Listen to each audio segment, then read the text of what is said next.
The Allen Lund Company continues to support the owner-operators of OOIDA. Thank you for what you do, and stay safe.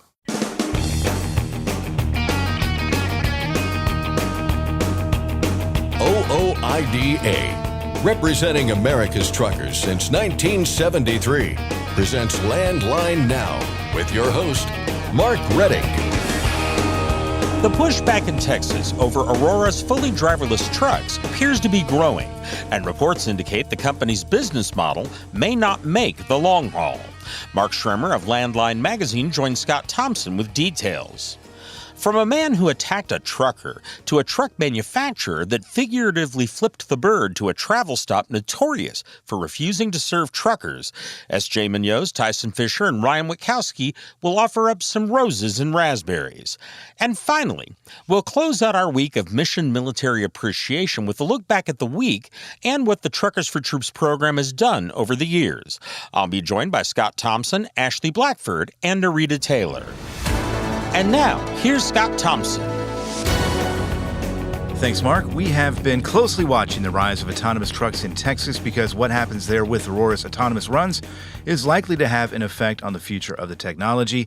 And we've got some new insights tonight about how things are going. And joining us with the details is Mark Schremer, who's been covering this story closely for Landline Magazine. Mark, our returning champion, good to see you. I think maybe runner-up, honorable mention maybe. We'll get you a championship belt here after you leave the studio. Just to make sure we're on the same page here, Aurora has started these autonomous runs for anybody who may not have been following this. They're using fully driverless trucks on Interstate 45 between Dallas and Houston. They started this about 3 weeks ago now, give or take. Those continue. No issue so far that we know of, at least. That we know of, yeah. I think part of this, it's really good to kind of put in perspective. First off, what Aurora's done, and they've shown the capability of going down a straight interstate in ideal weather conditions and daylight. That this technology exists, that there can be somebody, nobody sitting in the driver's seat, occupying it. They have shown that, but also I think at the same time, while giving them credit for showing that to be able to do that, we also see that they are so far away from this being something, of this long-term vision of really like being, taking away trucking jobs in a long haul sort of situation. Right now, they're running a dedicated route, Houston to Dallas, Interstate 45 in Texas. They're only running in daylight hours. They're only they can't run in wind. They can't run in even light rain. There's all of these factors, and the whole point of this from a business model standpoint would be being able to save that cost of the driver. Another key point is this, while we say driverless or fully autonomous, nobody on board, the reality is they're only running a couple trucks right now, and the understanding to be able to meet all of the regulations there, and even though we don't have to go too far into that, even though it's sketchy whether they're really complying, at least half the trucks as they move forward are going to need to have somebody on board. Yeah. It's like I said, kudos to them for what they've done, and what they've been able to accomplish with the technology. It's pretty amazing. It's 20 years ago, if you told me this was going to happen, I would think that no way, that'll never happen in my lifetime. You'd think it was some sort of futuristic movie. But the technology does exist. But at the same time, there are lots of limitations to it. And the questions about how safe it's going to be long-term are still there. I don't know, Mark. I was promised by the Jetsons that we'd have flying cars by now, so I'm disappointed that hasn't happened. But, for every action, there's a reaction, and we've seen some of that in Texas, which I think has been interesting, and I think we're going to see more of this, as this all plays on. But we've had Texas, the actual state, looking at perhaps a bill that would kind of tamp down on this experience down there. And we've had the Teamsters also come out and kind of push back a little bit. So we're seeing some pushback there, right? Yeah, there's a bill. It's called House Bill 4402 in Texas. It passed out of the House Committee of Transportation this past week. And basically what it is it would require for autonomous vehicles to have a human on board, basically in case, Aurora before this recent launch had been running with a safety driver, in the seat. They were mostly running off the autonomous technology, but the driver was there to take over in case it was needed. This is a bill that would require that to continue in Texas, which if that's the only place Aurora is running right now. So that's really, that's a big deal and a big development in all of this news if they're able to get a law passed that forces them to have somebody there. Because, again, I think their business model is largely dependent on saving the cost of having anybody, in the vehicle. But yeah, and the Teamsters, have already came out with this and said, it's just common sense. This technology is in its infant stages, and we need those protections. And again, if I'm the driver going on Interstate 45 in a car and I look over to my right and I see nobody empty in there, truck it's zooming along at 60 plus miles per hour. Yeah, it's scary from just a highway safety standpoint, but then also you think about we've had these situations where with these Operation Sideswipe staged crashes, that's something that I don't think it's taken too much to speculate that somebody, some bad actors could look at something there. Cargo theft. There's just so many different issues. Hacking, we've talked about that. Yeah, cybersecurity, before, terrorism. Yeah. I mean, there's so many potential issues and concerns. I think I understand innovation and wanting to be the first, but also, what are you being the first of? And is it a good thing ultimately? And we need to know that. Well, let's talk about that real quick. We don't have a whole lot of time, but I know there have been reports about questions and concerns, I guess, about the business model, as you kind of pointed out there, and the viability of it moving forward as well, right? Yeah, and the stock market of Aurora took a little bit of a dip earlier this week, and there was at least one financial blog kind of criticizing and questioning the long-term viability of the business model and the technology of where it's kind of at, and whether, kind of questioning, did they do this driverless run before they were really ready? Again, we mentioned all those limitations before. They're only running during the day. They can't run during weather, and there are at least some questions out there of whether or not they're going to be able to make those expansions in the time frame that they hope to.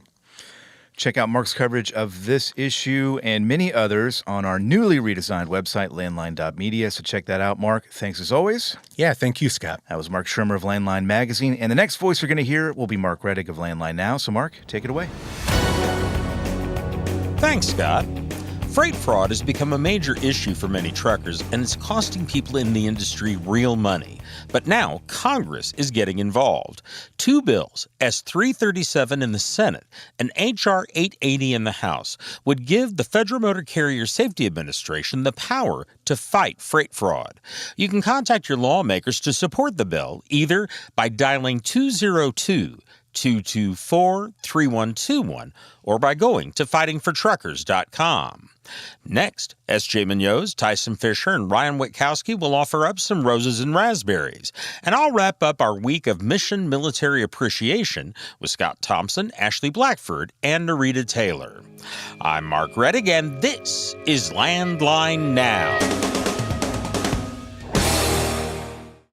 At Truck Stop, we've built a better load board for carriers like you. Sign up today and access over 600,000 loads on the most trusted online load board. Learn why the best in the business rely on Truck Stop to make more money and start driving your profit today.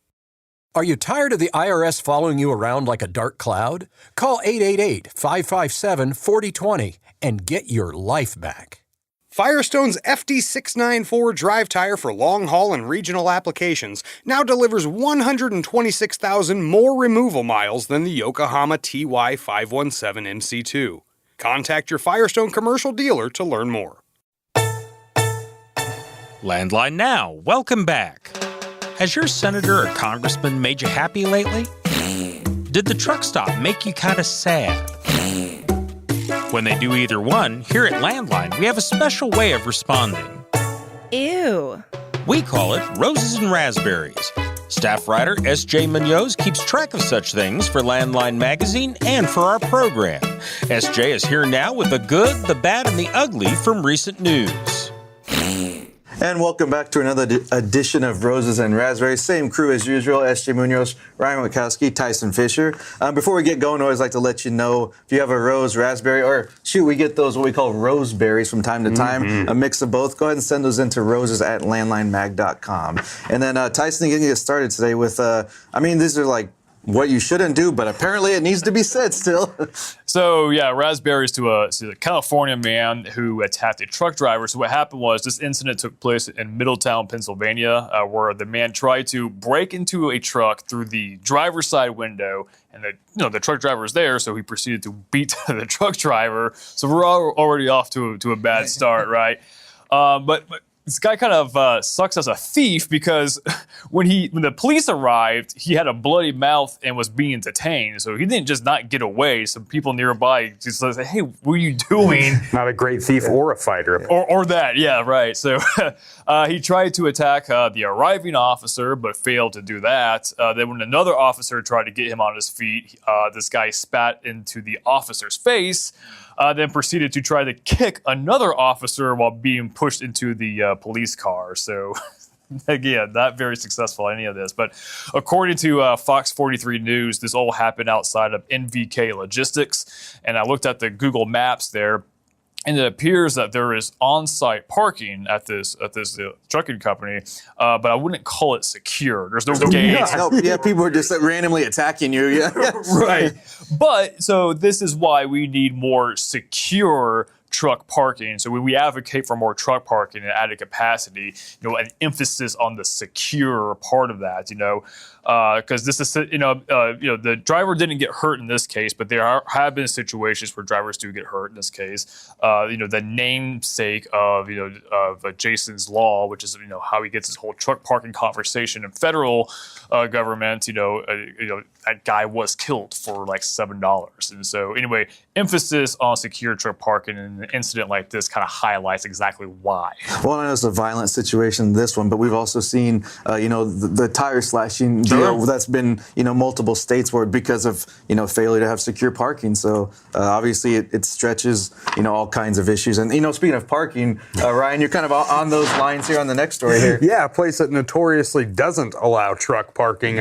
Roses to Kenworth for sticking it to Buc-ee's. Actually, I'm not sure they're actually trying to do it, but it's still hilarious to me. Kenworth is building a massive 70,000 square foot showroom right next to the Buc-ee's in Springfield, Missouri. So, the plans, which currently are under review by city officials, lay out a trucking sales and service facility. So there's going to have plenty of semis rolling around right next to Buc-ee's, a place who, let's face it, has notoriously turned away truckers. The company expects to start development in June and wrap up in August of 2026. And while I'm sure it isn't them trying to do anything nefarious, the irony of it being right next to a Buc-ee's, which, like I said, is notoriously refused truckers, is pretty hilarious to me. Also, coincidentally, right across the street, there's already a Peterbilt dealership as well. So they're just going to be surrounded by big trucks. So, hey, maybe you can just take a stroll over there instead of having to park your truck, and you can walk over there and get some of that beaver meat that's so delicious. Well, it may not be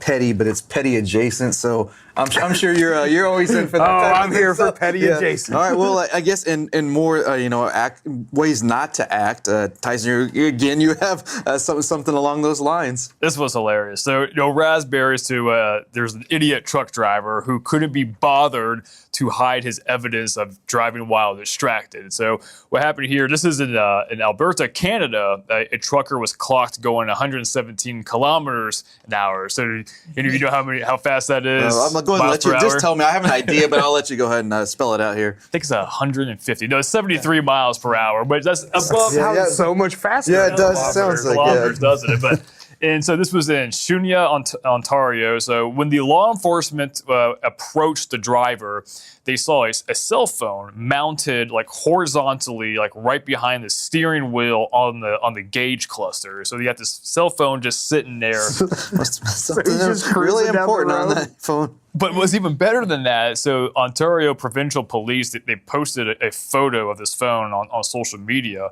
and it's a picture of the cell phone just sitting there with the screen still on and what appears to be a paused YouTube video there. So, yeah, so what happens, the scenario is this guy gets pulled over for speeding. You know, he knows there's a police officer that's going to be coming up to his window.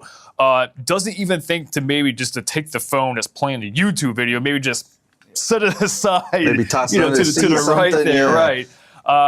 At the very least, turn the screen off. Couldn't even do that. Just had like the YouTube screen sitting there on the cluster gauges right in front of them. So anyway, dumbest thing that I've seen in a while. I think the moral of the story is if you're going to be an idiot, at least cover your tracks. Is that what you're getting at? I would imagine, yeah. So do we need to put a disclaimer? We don't support this type of behavior? We certainly do not. So with that being said, I hope they tested this guy for drugs because I would hope to think that someone sober doesn't do something that's... What a moron. I mean, I guess who knows what that YouTube video was, but it must have been real good. It was one of those, million viral videos there. I guess Gangnam Style. That's what it was. Yeah, we'll go with that. And then I guess actions of truckers we can support. Yeah, I definitely am here for this. Yeah. There has been a viral video going around. So roses to truckers who still pull the horn for kids. Right. There was a viral video going around, Facebook video that shows a group of kids are standing on like an overlook on the side of a highway. It's like a little, I don't know what I'm not great with geographical. A butte maybe? I don't know what that's called. Either way, they're like standing on the side of a highway and they're, trying to get truckers to pull their horn. And for like a minute and a half, this video goes on. It's just truck after truck after truck just blaring their horn. Sometimes it's like two crossing and they start, I mean, it was awesome, man. And for me, like, I immediately thought, well, that's great because I remember when I was a child, like that was always so much fun for me to do on road trips or anytime I was in a car, really.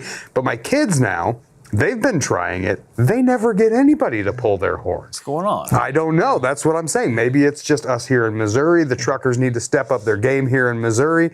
Maybe they're just not paying attention. They don't see, like they're not maybe looking for it. Maybe they're getting too many other types of hand signals where they just block them all out. Yeah, and like, don't pay. Is it a lost art? Like I'm genuinely curious about this now because legal liability. Yeah, is that what it is? Sorry, kid, I was going to pull it, but I don't want to get in trouble. Well, seeing this video kind of reminded me because I was always kind of like, you hear it and see it in the movies, and feel like kind of was like, I don't know, maybe an urban legend or whatever, if you will, that like it was like annoying and kind of like didn't want to do that. It's like, leave me alone, kid. I'm just trying to get to my destination here. But this video, I mean, obviously in this case, it was both sides were into this. When is the last time you guys tried to get a semi to honk its horn? It's been a minute. Yeah, it's been a minute. Yeah, but now I'm going to go do it. That's homework tonight. Now we'll do it. All right, and then kind of, I mean, we come across these stories from time to time too. This like the selfless acts, and this is who's chopping onions type of story here, I guess. If you want to kind of narrow it in on that. This is a tearjerker one. So roses to multiple truck drivers who gave a sick 14-year-old her final wish. So what happened was a nonprofit took to social media to see if any of their followers are truck drivers who are willing to give a dying teenager one last ride. And so needless to say, a bunch of truckers lined up, said, yeah, we're going to do this. So allowing multiple rides over a weekend and then two more on that that following Monday. So Honey, that's the name of the 14-year-old. She got to eat one of her favorite meals when riding shotgun in the truck, which chicken nuggets from Wendy's, which I strongly endorse. It's elite. But 3 months prior to this, the nonprofit, which works with humans and animals in crisis, took in Honey after her only guardian passed away.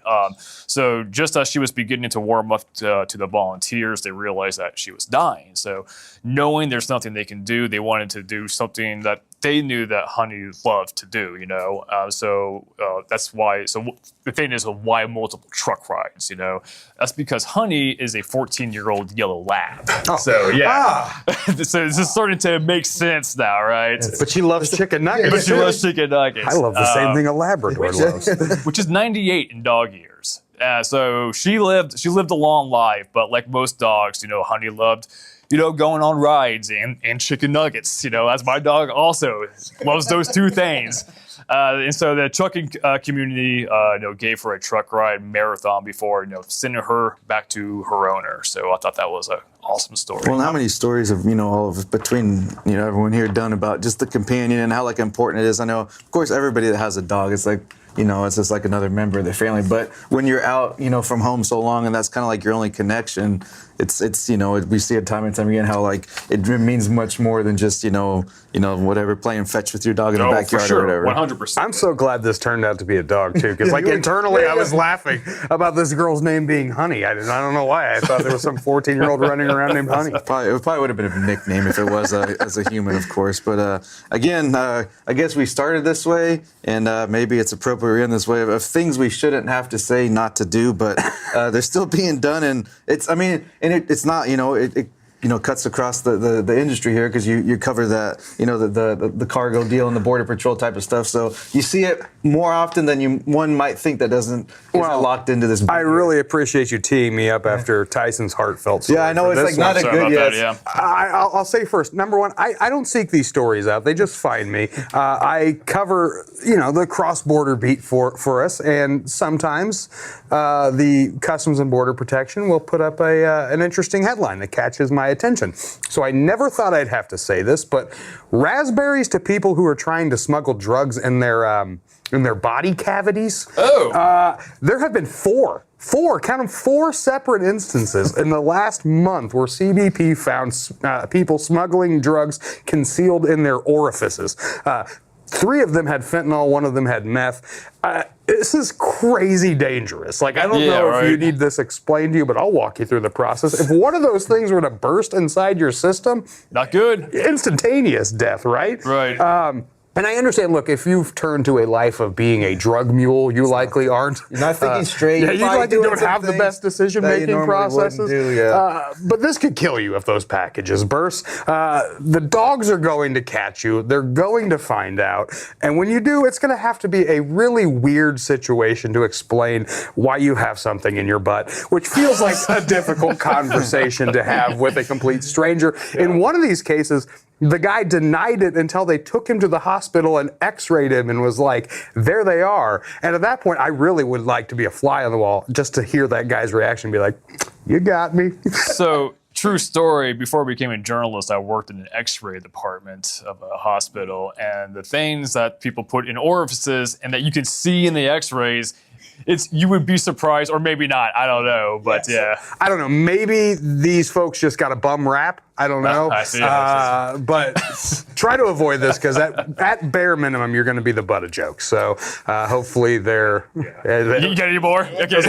Well, hopefully their actions deterred somebody else from doing that. So. When you see, all kinds of things, not necessarily this, but just with the smuggling incidents of maybe it'd be food, or I came across a story where, a guy had a hair piece of toupee and he tried to, put stuff in there. It's like you mentioned, you're obviously not thinking straight. You're not like someone that's going to follow the rules, and you're kind of maybe desperate for money or just get trapped in this lifestyle. But still, it's just like, man, you kind of still wonder how it gets to that point for a lot of people.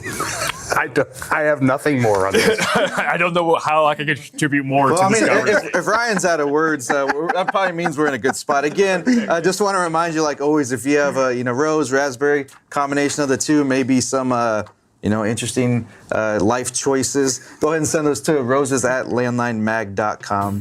For Ryan Witkowski and Tyson Fisher, I'm SJ Munoz. Landline Now will be back after this quick commercial break. Dispatch, I picked up that load of steel, so I'm ready to roll. Sounds good. Remember, we're getting paid by weight, so make sure to use a cat scale. I wouldn't weigh anywhere else. Forget miss accuracy when you're truck on a cat scale. Penske is the trusted source for quality used trucks. Whether you search our website, call our sales staff, or bid at our online auction, you are sure to find the right used truck for your business. Visit PenskeUsedTrucks.com to view our inventory and learn more. Landline Now, welcome back. This week, we've been marking Mission Military Appreciation, which is an effort to support the Truckers for Troops program that sends care packages to troops overseas and that supports our veterans here at home. It's all on this week because this is Military Appreciation Month. I'm joined here in Studio A by news anchor Scott Thompson, senior correspondent Ashley Blackford, and Narita Taylor, who is the Director of Public Relations here at OOIDA headquarters and also the person in charge of the Truckers for Troops program at present. And folks, I just want to welcome you here, and I always enjoy these things. Hey, it's great to be here. Love doing stuff on Truckers for Troops. Yep. Yeah, for sure. Okay. One thing I want to stress is how people can take part. At this point, when people are listening to this, basically the phone lines are shut down. So the only way to take part is by going to ooida.com. Now, if you want to take part by becoming a member, and the way that works is 10% of what you pay, which is a discounted rate, will go into the fund. OOIDA will match that money. Just click on Become a Member. If you want to make a direct donation, click on the Click to Donate button. And again, folks, that's at the association's website, ooida.com. And one of the things that I think makes this week really good is the fact that we bring you some stories about people who have served, people who are serving. It's become a tradition as part of the Truckers for Troops program. And of course, one of the things, Ashley, that I think is wonderful is that we do have a lot of veterans here in the building, including some of, I guess, what you'd say are the top brass. Yes, yeah. I had the pleasure of speaking with OOIDA's president, Todd Spencer, and OOIDA's executive vice president, Louis Pugh, about their time in the Army. They both served before they got into trucking. I think one of my favorite stories is Louis'. He actually trucked in the Army, but he said when he initially went in, he was all gung-ho. He wanted to fly the Apache helicopters. That was his that was his dream. Join the club. That sounds fun. And so he went in. He's like, that's what I want to do. And she said, okay, it's this many weeks, this many months of school. And he just thought, oh, gosh, I've just spent 12 years in school. Like, I don't want to do that. And he said, well, how long is it to be a truck driver? I think, I don't know, it was a few weeks, a month or so. And so that's the route he took. And so I love hearing that story. And he loved it. I mean, he speaks very positively about his time in the Army. Same with Todd. One thing I didn't know about Todd that I learned talking to him is that he's colorblind. Really? And he had mentioned that there's a lot in the Army you cannot do if you are colorblind. And so that led him kind of into the medical field for, I think it was a little over 3 years that he served. And then he went into trucking. So, yeah, just a lot of interesting tales of these guys. And, of course, yeah, I mean, these guys are at the top, but several people in this building and, of course, several of our members have served. Oh, yeah. And depending on the year, we have different surveys. I know that 40% is a pretty reliable figure for the percentage of OOIDA members who are veterans. And I think it's pretty similar throughout trucking, isn't it, Narita? Yeah, I think that it is similar throughout trucking. It is kind of the same mindset. Service. That's what truckers do. They are serving the public. They are making sure goods get delivered. And with the military, you are definitely serving the country. Oh, yeah. And folks, once again, we do want to remind you to take part in Mission Military Appreciation. Just go to ooida.com. Narita, we talked earlier this week, you and I, about some of the research you had done regarding the needs of veterans. And this whole thing started when we had both the Iraq and the Afghanistan wars. We definitely had a need for support for our troops who were in those battle zones. And we have kind of pivoted to helping veterans, which makes sense to me. But there's a lot of needs out there that veterans have. That's right. So like you said, when we started, we had a great demand for care packages. Which was great. And at first we weren't really sure what we were doing, but we figured it out along the way. And then by the time we got it really down pat, the presence overseas kind of went down, and we had to shift our focus because we know that there's still support for veterans and military, and we knew that there was a way we could do that. And what we looked at was one of the things was the Veterans Community Project. But as you said, I've also been doing some research trying to find out the other needs that veterans need. And all over the country, it varies depending on the location, but it could be clothing, it could be mental health, something as broad as mental health or other health things. Homelessness is a big issue, a big one, and there's different ways that different communities address this. But yes, there are a lot of needs that veterans have depending on where they are, and hopefully we can continue to support those as well. One of the things we did before we focused on Veterans Community Project is Nikki Johnson here at OOIDA was checking with veterans facilities all around the country and finding out what they needed. And sometimes it was something that was just, gosh, we don't have a really good TV or something like that. Sometimes it was our people don't have enough socks. Mm-hmm. We don't have enough clothes. And I hate to use the word, but it's a little bit of a shame that we're not taking care of our veterans better than that we can't get them enough socks. Socks is a big one, even for the care packages that go overseas. It's a big one for that one as well. I mean, you go through them. Everybody goes through them. So, it kind of makes sense that there'd be a great demand for those. One of the things, I think it was when I first applied to work here, a colleague of my husband's had served in the National Guard, and he had gotten one of the care packages. That's all he knew about OOIDA was this huge, massive care package, and that is what he said. He said the socks were incredible, not just for them, but they gave them out to the kids that were around there. And so that was one of the first things I learned about OOIDA, so it's neat to have been now a part of it. And that's one of the beauties, too, of the Veterans Community Project, as we all know in this room, because we've been dealing with them for a few years now. But you talk about the needs that are out there in these communities. So many veterans are falling through the cracks, sadly, and the VA, quite frankly, can't handle all of the requests for a number of different reasons. But that's where the VCP comes in and fills in those gaps, and they've done a great job. And Narita, you talked about, these different communities needing different things. That's the beauty of the VCP, because you may know it as a tiny home community, and they're helping out veterans who have really fallen on hard times, who need a place to stay, who need a roof over their head, and it certainly meets that demand there for sure. But as you point out, they're giving everything and anything that these people might need too, whether it's a veteran walking off the street, whether they need, dental services or, some clothing or whatever it may be, mental health, obviously a big one. So that's really the beauty of the VCP. And we've talked with them as well about how they've adapted over the years, and they're kind of figuring things out as they go, or have been. And they realize, hey, this is a need that's not being met in this community. Let's do something about it. And they don't need to go through a whole process of, bureaucratic red tape. Mm. They figure it out as they go, and they say, hey, we need, whatever it may be. We need this thing tomorrow or as soon as possible. And then the next day or the next week, it happens, which is the beauty of an organization like this. And their main focus is helping veterans who are in need. That's it. That's all that they are worried about. And you hit on a great point that I'll kind of elaborate just a little bit on when you alluded to the fact that the Veterans Administration can't do it all.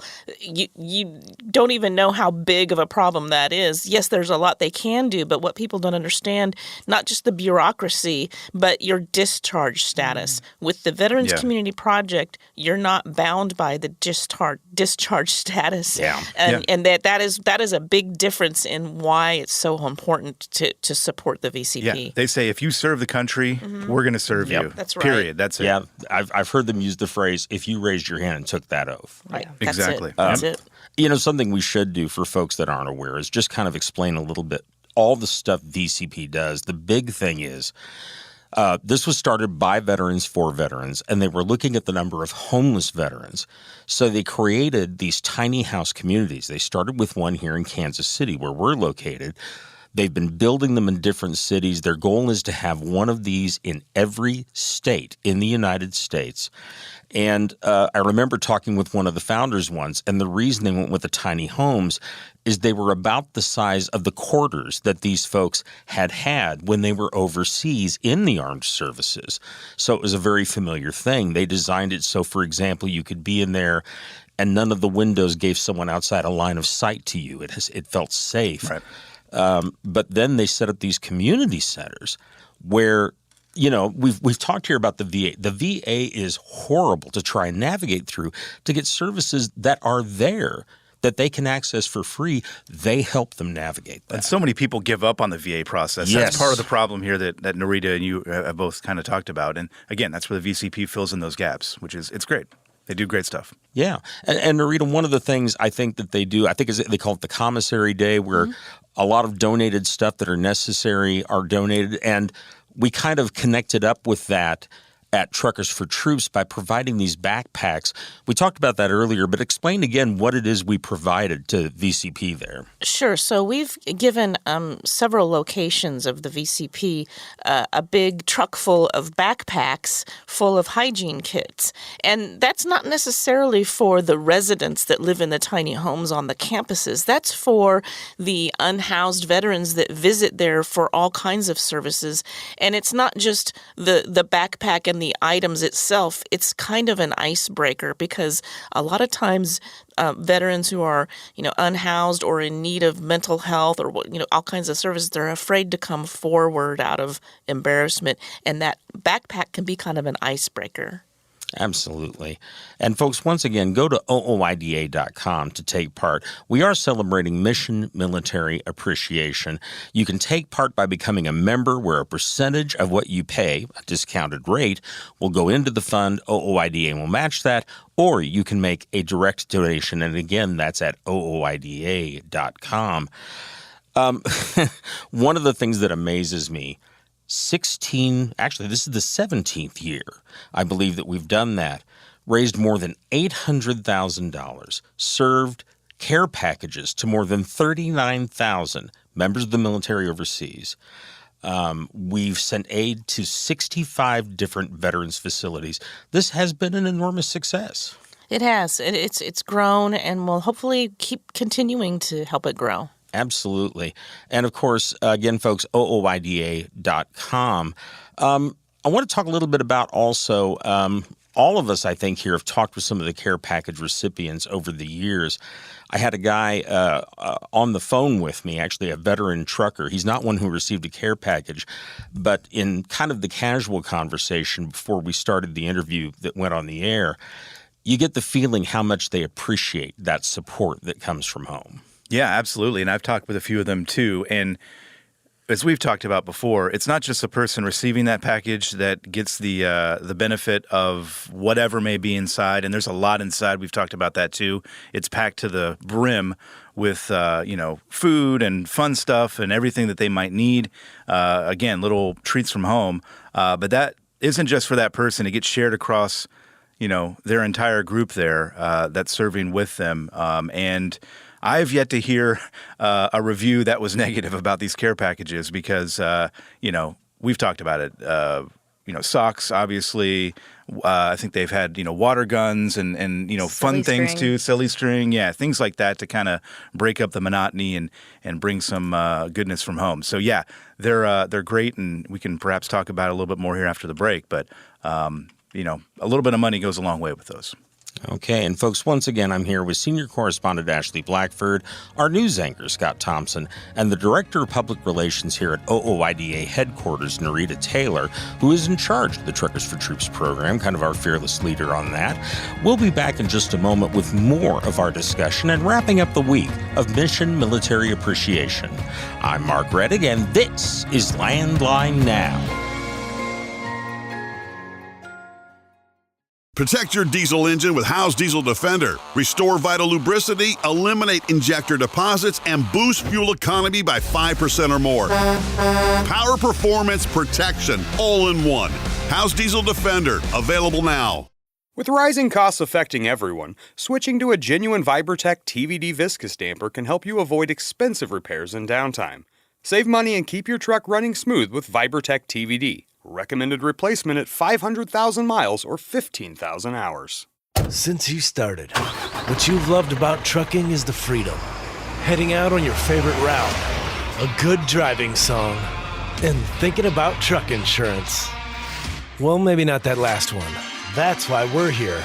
At OOIDA, we have a full range of truck insurance products, expert advice, and great customer service, helping you get the right coverage for your operation. Go to OOIDA.com, because your job is to drive. Our job is to help with everything else. Landline Now. Welcome back. I'm here in Studio A with Scott Thompson, Ashley Blackford, and Narita Taylor, and we are wrapping up this week-long effort to support the Truckers for Troops program through what we're calling Mission Military Appreciation. And Narita, you were the one that kind of spurred this springtime campaign. Why did we want to add another week of kind of doing what we're doing this week?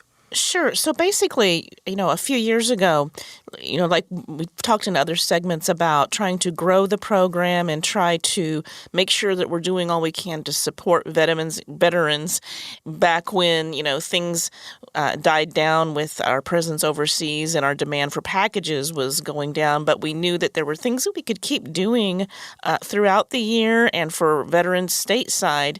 And we were looking at the calendar of all of these things almost every day, certainly every month. There are things that are about recognizing the military. There's all kinds of things each month, sometimes every day.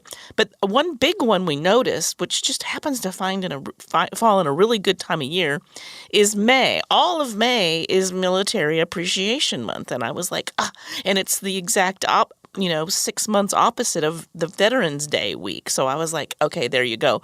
We can do this. We can add more to what we do. We can do more to let our members show their appreciation for veterans. Absolutely. And, this thing started, as we mentioned earlier, 17 years that we've been at this. And Ashley, you talked a little bit with Todd Spencer and Louis Pugh here at OOIDA about their memories of the early start of this. Yeah, one thing they both agreed on was just how kind of wonderful over the years it's been to see the staff really come together, the members really come together. And Todd, when I asked him about the early days, he's like, well, Mark was involved in that, and Mark, you got it started. So what was it like, when it started and how it's evolved over the years? Well, it actually started with a meeting that I had with our former marketing director, Mike Shermley, and Sylvia Dodson, who's the manager of our membership department.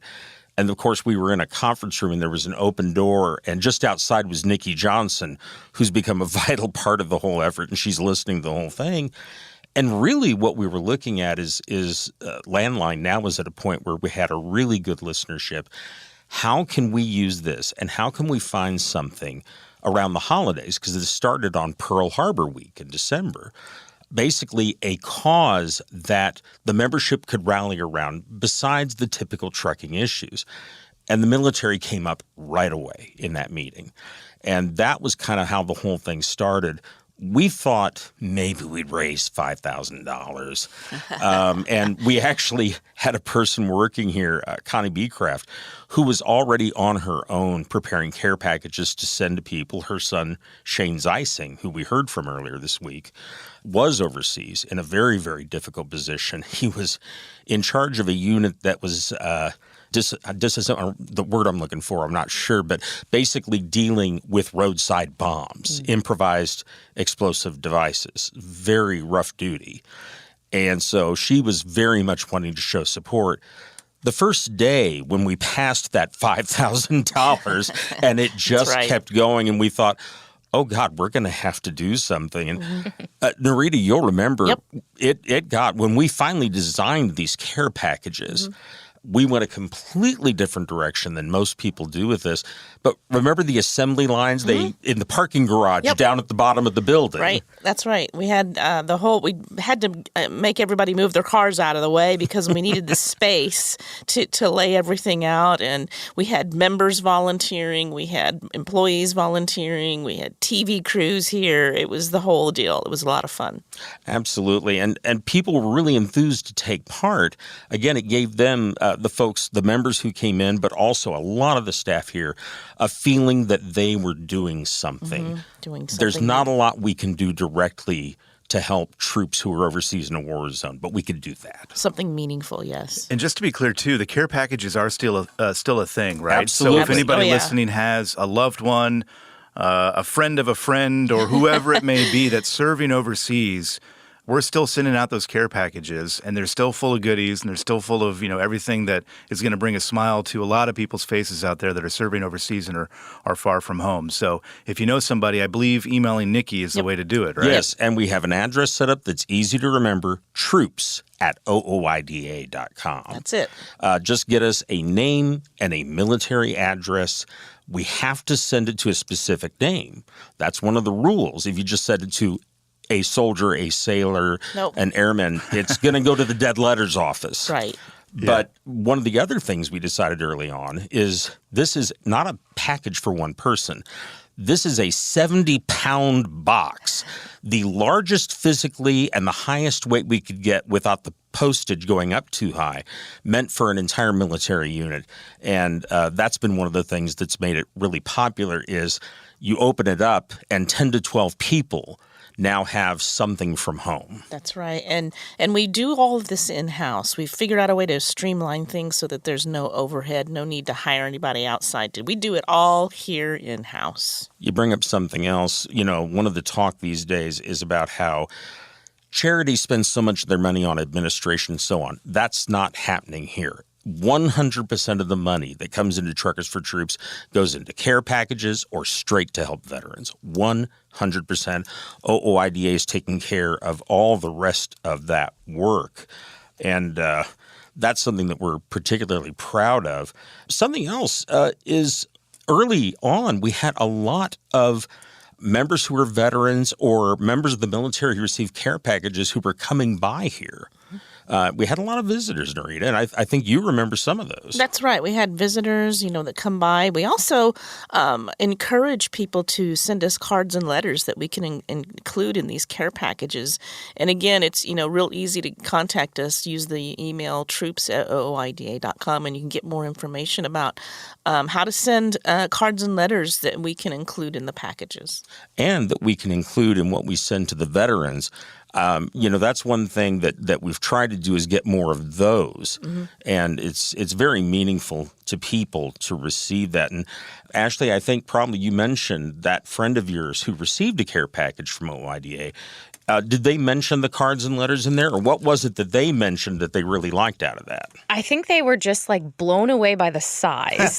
I think because when you hear care package, you're thinking a shoebox, typically. He just was blown away by the size, and I think just it really, allowed for just kind of some fun in a time that is obviously, I assume, very stressful, and just how fun it was to enjoy everything. And like I said, with the socks, which are huge need, which I guess I never thought would be something that would be needed, but just how that was really great to be able to help out. You mentioned the socks. One of the other things that we heard a lot about was handy wipes, little moist towelettes. For a lot of, especially soldiers who are in the field, that's the closest they're going to get for weeks to a shower. Hot sauce, I remember that was a big one too, right? Yeah, because MREs, the meals ready to eat, and not known for their flavorful goodness. Yeah. My favorite was the self-heating coffees that we were able to send. And for some reason, we haven't been able to find anyone that provides those anymore. But those were pretty popular, and I can see why. Because, just reaching in and grabbing a cup and giving it a twist and it heats up for you. That's the closest you're going to get to home. Here, we take for granted here at home that we can drive up to a window and have a coffee handed out to us. The luxuries of modern life. Yeah. Absolutely. And folks, once again, go to ooida.com to take part.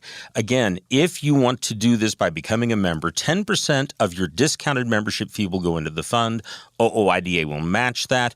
And you can make a direct donation by clicking on the Click to Donate button. For the other one, click on the button that says Become a Member. Anyone who does that before the start of Business Monday will be included in this fundraising effort. So we've run to the end of the week, and it's been a great success. Wonderful to talk to people.